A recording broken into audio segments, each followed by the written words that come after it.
Prazer estar aqui na Obrigada. Daúde, para começar a nossa conversa, né? Inclusive a gente estava aqui, eu e o Felipe mais cedo, trazendo as notícias do dia, né? Falando muito sobre toda essa complexidade, vamos dizer, dos embates entre os poderes legislativo, executivo e judiciário aqui no Brasil, especialmente nessas questões relacionadas à desoneração da folha fiscal, das compensações. Queria entender na tua leitura como que você avalia a eficácia da coordenação política hoje do Brasil. Por que é tão difícil, de fato, chegar a um entendimento político? Bom, Paula, em decorrência exatamente da necessidade que o Executivo tem de cumprir a lei de responsabilidade fiscal, no caso específico da desoneração, e o Legislativo, em ano eleitoral, né, da base do parlamento, no caso, os vereadores, os prefeitos, os municípios, né?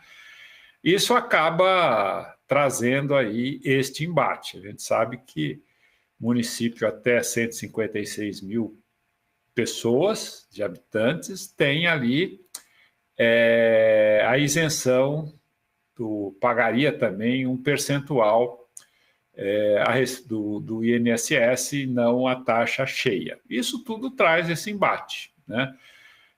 O Supremo deu um prazo para que a questão se resolvesse, né?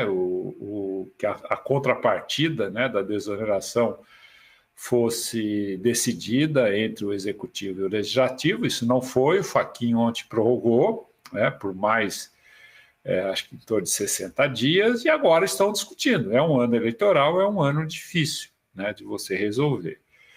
No aspecto geral, o embate entre o Legislativo e o Executivo se dá exatamente em cima do orçamento. O Legislativo hoje tem um poder bem grande sobre o orçamento. Os gastos do governo hoje, a arrecadação, boa parte, quase a totalidade é comprometida com despesas obrigatórias, e o que sobra fica esse embate, né? E, infelizmente, não é um embate para tornar esse dinheiro investimento, gerar renda, gerar emprego.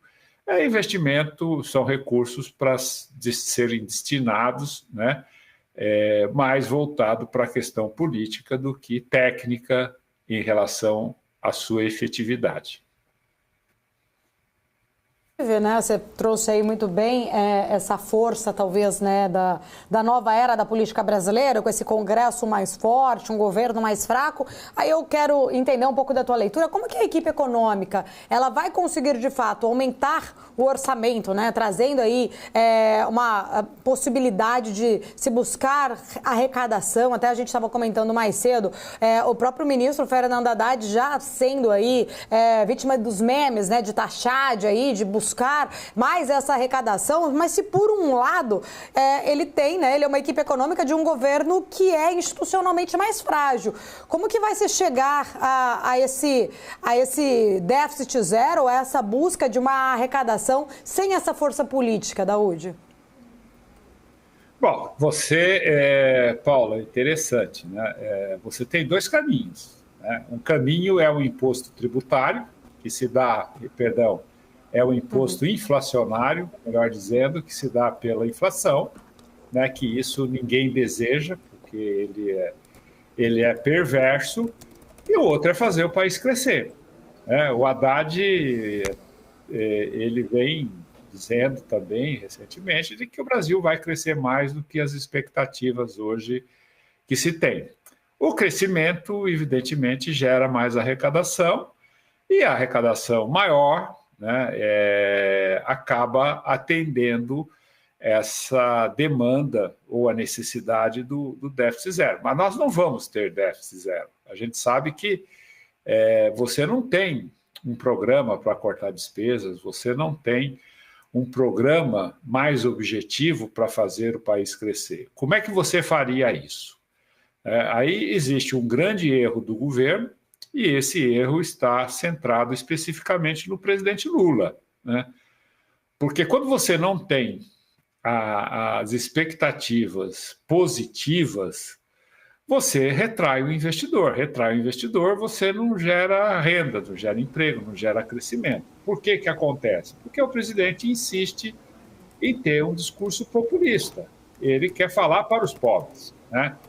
Essa é a sua estratégia política de falar para os pobres. E, nesse sentido, os investidores não trazem para o presente uma realidade mais positiva que faria o Brasil crescer, né, pela credibilidade, né?